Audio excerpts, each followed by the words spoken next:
días. Como vamos así con el tiempo muy justo, en primer lugar quiero agradecerles a la Diputación de Cáceres especialmente la oportunidad de estar hoy aquí con ustedes hablando de un tema tan importante como este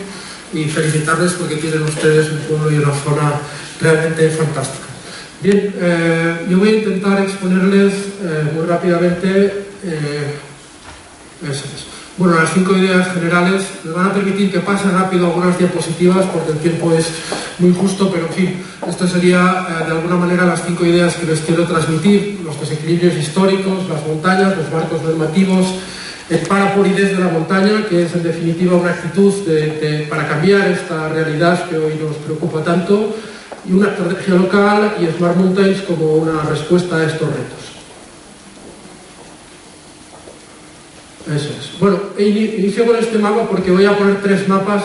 para darnos cuenta un poco de la situación general y me ha tocado ser el primero para ponernos un poco en situación, ¿no? Yo creo que se ve claramente en este mapa cómo en toda esa línea costera España reúne prácticamente 20 millones de personas, prácticamente la mitad de su población, y esto es lo que nosotros llamamos el síndrome 80-20, ¿no? El 80% de la población en el 20% del territorio y un desequilibrio demográfico que no tiene parangón en el resto de Europa. Aquí 2 mapas más muy rápidos. Este mapa es un mapa físico donde se ven las cordilleras y donde vemos las zonas de altitud del país, y a continuación otro mapa que es el que marca los habitantes por kilómetro cuadrado, y vemos por tanto cuáles son las zonas que tienen menor densidad de población, y estas coinciden básicamente con la realidad de las zonas altas, de las zonas de montaña y algunas otras zonas que tienen problemáticas especiales, pero en general suelen ser bastante coincidentes. Y esta es otra diapo que muestra un poco la evolución de la población en nuestro país, y vemos cómo en el último siglo España ha crecido un 230%, y en cambio las zonas de montaña y las zonas que tienen problemas de regresión demográfica prácticamente han decrecido, o en todo caso lo han hecho de una forma muy breve, ¿no? Cuando hablamos de zonas de montaña en España estamos hablando de 200.000 kilómetros cuadrados, estamos hablando del 38% del territorio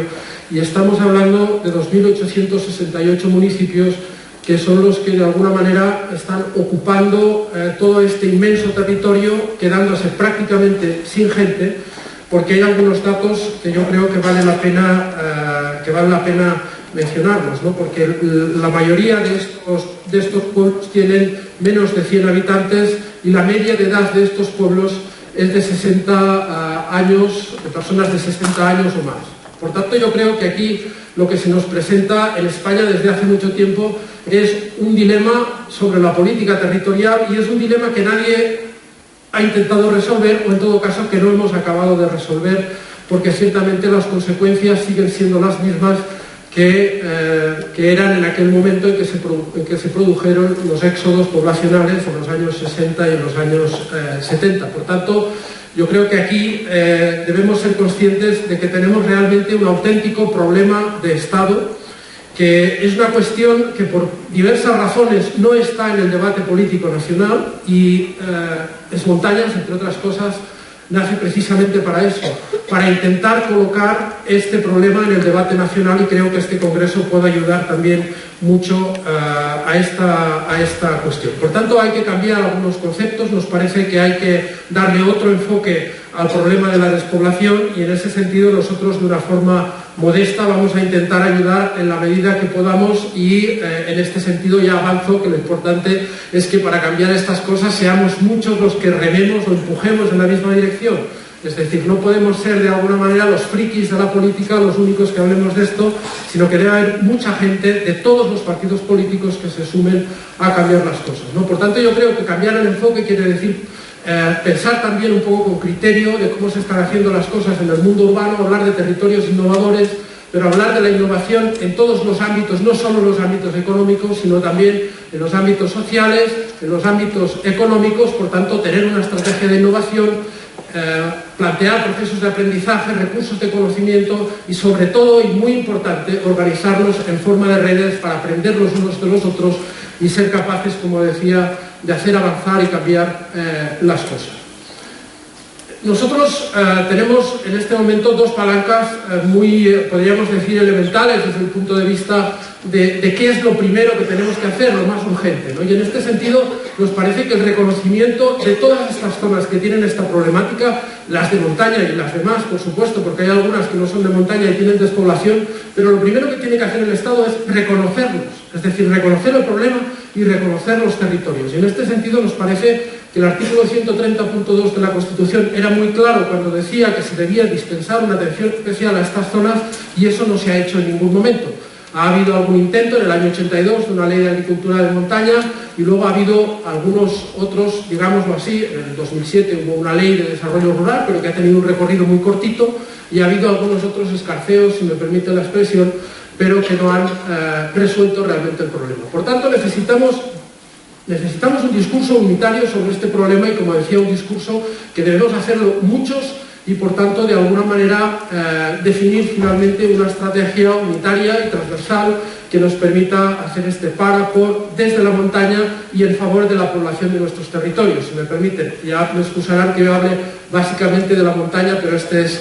mi rol hoy aquí, ¿no? Por tanto, de alguna manera, en el 2013 pusimos en marcha una comisión de estudio en el Senado, una para temas de despoblación y otra específica para las zonas de montaña. No las vamos a leer porque no quisiera perder tiempo en algo que podrán ustedes encontrarlo en la documentación del propio Congreso. Por tanto, hubo 35 acciones y 8 recomendaciones en esas conclusiones, y por tanto yo creo que son realmente importantes, porque lo que se decía allí, yo creo que en parte voy a hablar de algunas de las cosas yo aquí, pero hay muchas cosas que tienen un valor que quiero remarcar, que es que está votado y aprobado por todos los partidos políticos. Por tanto, ese documento debe ser un documento de referencia al cual nadie puede mirarlo con extrañeza, porque todos lo votamos en el Senado.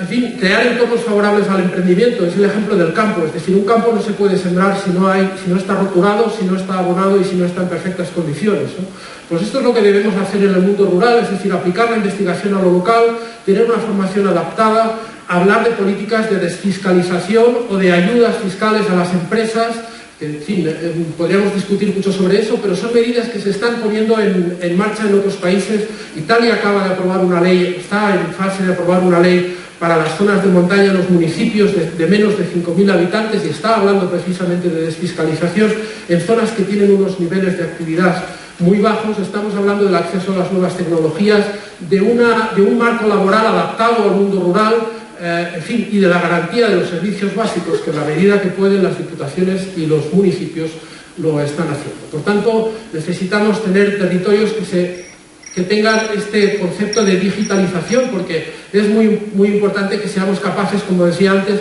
de estar en red, de aprender, de tener territorios que son capaces de aprender los unos de los otros, de comprender el contexto global y saber dónde están las oportunidades, y por tanto también tener garantizada la inversión a las administraciones y sobre todo a los emprendedores que necesitan recursos para poner en marcha sus empresas. Hay en este momento nuevas demandas, valores que nos ayudan, es decir, que pueden hinchar nuestras velas para que el futuro sea más provechoso: los productos bios, los valores ambientales, la autenticidad, la identidad, los productos de circuito corto, de kilómetro cero, la economía circular. Son elementos que podemos aprovechar, que son oportunidades en este momento, porque encajan muy bien en los valores del siglo XXI, y es lo que están pidiendo las sociedades urbanas, y por tanto nosotros podemos ser proveedores de estos productos. Aquí hay algunos sectores de desarrollo que son evidentes, que los conocemos todos. Aquí de lo que se trata es que además tengamos personas con talento que sean capaces de empoderarse y que por tanto sean capaces también de generar oportunidades para ellos y para el territorio. Y en este sentido yo creo que este concepto de talento, empoderamiento y oportunidades, que no puedo por cuestión de tiempo de alguna manera extenderme sobre ello, pero es un tema absolutamente fundamental. Sin gente, sin jóvenes y sin talento, el territorio no tiene ninguna posibilidad. Por tanto, nosotros estamos trabajando sobre el Smart Mountain. El Smart Mountain al final es la capacidad de generar un ecosistema que tenga esta capacidad de cambiar las cosas y de darle la vuelta a esta realidad, ¿no? Por tanto, no inventamos nada, es un modelo que ya está funcionando en muchos otros sitios, que lo ha hecho el mundo urbano de alguna manera, y por tanto se trata de encontrar especializaciones a base de pequeñas acciones, poner en marcha un proceso de desarrollo económico, acciones que tienen que ser ejemplarizantes, y ahora mostraré alguna de ellas, y que de alguna manera pueden ser las que animen a algunos jóvenes y a personas del territorio a salir de lo que llamamos nosotros el RIA, salir de la resignación, indignarse con la situación actual y pasar a la acción y por tanto intentar cambiar las cosas, ¿no? Este es un ejemplo práctico de lo que se puede hacer con la ejemplarización. Hablamos de las manzanas, un producto muy corriente, en fin, en las zonas llanas, porque en las montañas en nuestro país esto no existe, no se hace manzana en zona de montaña, y en cambio nuestro país es absolutamente deficitario en producción de manzanas. Tenemos 240.000 toneladas que tenemos que importar de las zonas de montaña europeas. Fijaros la contradicción, ¿no? Nosotros importamos manzanas de Italia, que cuando las compráis en el supermercado podéis ver que son productos de una zona de montaña. Importamos manzanas de Francia, que están hechas también en altura, que están producidas en altura, y en fin, y de otros lugares, ¿no?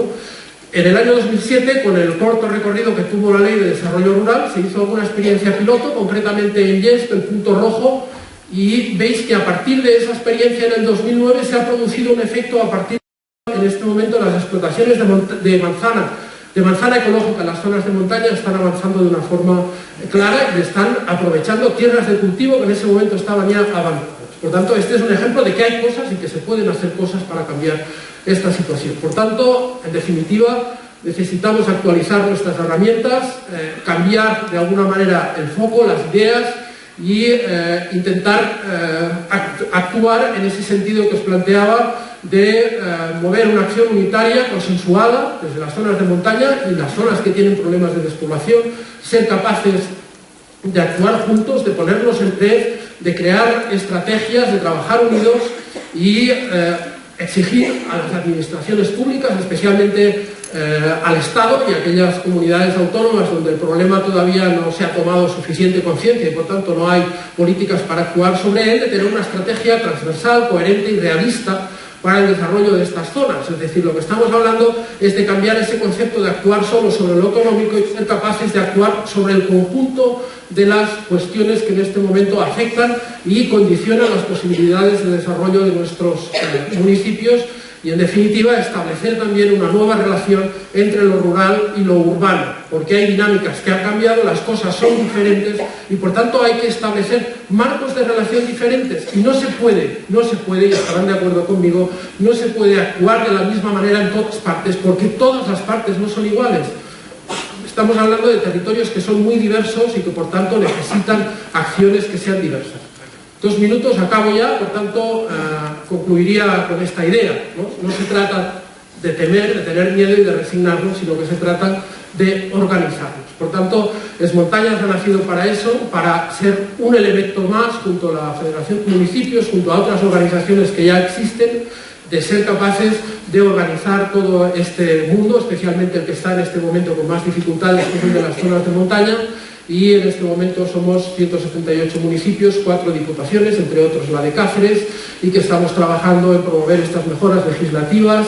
estos proyectos que favorecen a las zonas de montaña y, en definitiva, aglutinar todas las sensibilidades de todos los partidos políticos para poner en valor estos territorios. Y yo lo que animaría a todos aquellos que tenéis alguna responsabilidad en el mundo local, a que os unáis a Esmontañas, a que seamos capaces de trabajar juntos. Nosotros no hemos nacido solo para quejarnos, hemos nacido sobre todo para hacer propuestas y para hacer cambiar las cosas. Y para eso contamos también con vosotros. Muchas gracias.